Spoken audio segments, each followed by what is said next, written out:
USS പരീക്ഷയ്ക്കുള്ള കുറച്ച് മാതൃകാ ചോദ്യങ്ങളാണ് നമ്മളിന്ന് ഡിസ്കസ് ചെയ്യുന്നത്. അപ്പോൾ മാതൃഭൂമി വിദ്യയിൽ തന്നിട്ടുള്ള കുറച്ച് ചോദ്യങ്ങളാണ്.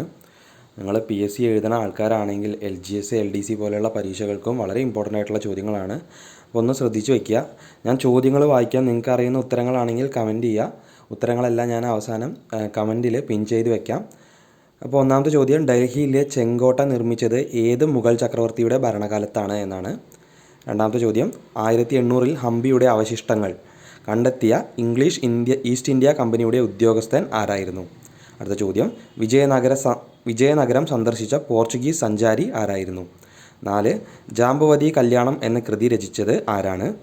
അഞ്ചാമത്തെ ചോദ്യം, 6 മുതൽ 14 വരെയുള്ള എല്ലാ കുട്ടികൾക്കും വയസ്സുവരെയുള്ള എല്ലാ കുട്ടികൾക്കും സൗജന്യവും നിർബന്ധിതവുമായ വിദ്യാഭ്യാസം ഉറപ്പുവരുത്തുന്ന വിദ്യാഭ്യാസ അവകാശ നിയമം നിലവിൽ വന്നത് ഏത് വർഷം എന്നാണ് ചോദ്യം.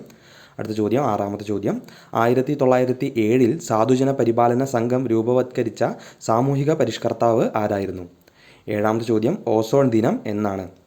എട്ടാമത്തെ ചോദ്യം, താഴെ തന്നിരിക്കുന്നവയിൽ ഖാരിഫ് വിള ഏത്? ഒമ്പതാമത്തെ ചോദ്യം, ഇന്ത്യൻ ഹരിത വിപ്ലവത്തിൻ്റെ പിതാവ് എന്നറിയപ്പെടുന്നത് ആരാണ്? പത്താമത്തെ ചോദ്യം, ദാരിദ്ര്യ ലഘൂകരണവും സ്ത്രീകളുടെ സാമ്പത്തിക ഉയർച്ചയും ലക്ഷ്യമിട്ട് കേരളത്തിൽ കുടുംബശ്രീ പദ്ധതി തുടങ്ങിയത് എപ്പോഴാണ്? അപ്പോൾ 10 ചോദ്യങ്ങളാണ്. USS പരീക്ഷയുടെ ആണെന്ന് മാത്രം വിചാരിച്ചിരിക്കരുത്. PSC ഉദ്യോഗാർത്ഥികളെ സംബന്ധിച്ച് റിപ്പീറ്റായി വരുന്ന പല ചോദ്യങ്ങളും ഇതിലുണ്ട്. അപ്പോൾ നിങ്ങൾക്ക് അറിയുന്ന ഉത്തരങ്ങൾ കമൻറ്റ് ചെയ്യുക. എല്ലാത്തിൻ്റെയും ഉത്തരങ്ങൾ കമൻറ്റിൽ പിൻ ചെയ്ത് വയ്ക്കാം.